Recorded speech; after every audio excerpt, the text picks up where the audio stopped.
Assalamualaikum warahmatullahi wabarakatuh. Perkenalkan, saya Sulfi Lutfiana, mahasiswa Prodi Hukum Ekonomi Syariah semester 1 di Sekolah Tinggi Islam Al-Yasini. Di sini saya akan mempresentasikan tugas pengantar studi Islam, yang mana di sini saya akan menjelaskan fenomena yang terjadi dalam masyarakat berkaitan dengan sumber kajian Islam yang pertama, yakni Al-Quran. Di sini saya mengambil topik tentang video kontroversi Panji Gumilang yang sempat viral pada bulan-bulan kemarin, yang mana menyebutkan bahwa Al-Quran bukan kalamullah, melainkan kalam Nabi Muhammad berdasarkan wahyu Allah. Dan ulama Nahdlatul Ulama merespon dalam artikelnya yang diposting dalam situs resminya yang berjudul Putusan Lembaga Batul Masail Nahdlatul Ulama DKI Jakarta, Hukum Ucapan Al-Quran Kalam Nabi Muhammad berdasarkan wahyu Allah. Artikel tersebut menyatakan bahwa apa yang disampaikan Panji Gumilang bahwa Al-Quran adalah kalam Nabi Muhammad SAW berdasarkan wahyu Allah tidak serta-merta dianggap sebagai penistaan agama, sehingga ketetapannya apabila Panji Gumilang masih mempercayai bahwa Al-Quran merupakan kitab suci Allah, maka tidak termasuk sebagai bentuk perkataan yang menistakan agama. Sebaliknya, apabila Panji Gumilang meyakini bahwa Al-Quran bukan kitab suci dari Allah, maka itu termasuk dengan penistaan agama.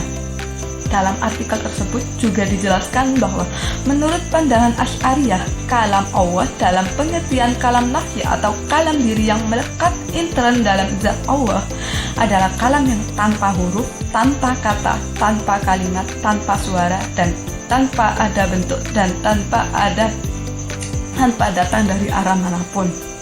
Karena itu, Imam Fakhruddin Al-Razi, ulama Al-Asy'ariyah, dalam kitab Al-Tafsir Al-Kabir Mafatih Al-Ghaib memberikan pandangan tentang kalam Allah yang terkait dengan Al-Quran dengan beberapa kemungkinan.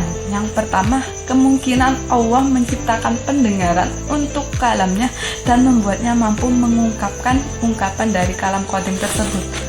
Kedua, kemungkinan Allah menciptakan di Lauhul Mahfuz sebuah tulisan dengan nadam khusus yang kemudian dibaca dan dihafal oleh malaikat Jibril. Ketiga, kemungkinan Allah Subhanahu wa Ta'ala menciptakan suara-suara yang berbeda dengan nadam khusus dalam tubuh khusus yang kemudian ditangkap oleh malaikat Jibril. Yang keempat, kemungkinan Allah Subhanahu wa Ta'ala menciptakan untuknya pengetahuan yang diperlukan bahwa itu adalah ungkapan yang merealisasikan makna qadim tersebut. Dalam hal ini, saya akan memberikan dua syarat untuk kita sebagai pengguna media sosial yang mana berita dengan mudahnya gampang tersebar. Yang pertama, kita harus bertabayun dulu sebelum menerima dan menyebarkan informasi. Searching sebelum sharing. Yang kedua, apabila kita kebingungan dalam memutuskan suatu hukum dalam suatu perkara yang baru, maka sebaiknya yang kita lakukan adalah satu, kita bertanya ke guru atau orang yang kita tahu ia paham akan hal tersebut. Yang kedua, mencari sumber hukum yang terpercaya. Al-as'alu idham ya'lamu fa inna masifa'u iyi soal. Mengapa mereka tidak bertanya jika tidak tahu? Bukankah obat dari ketidaktahuan adalah bertanya? Hadis riwayat Abu Daud.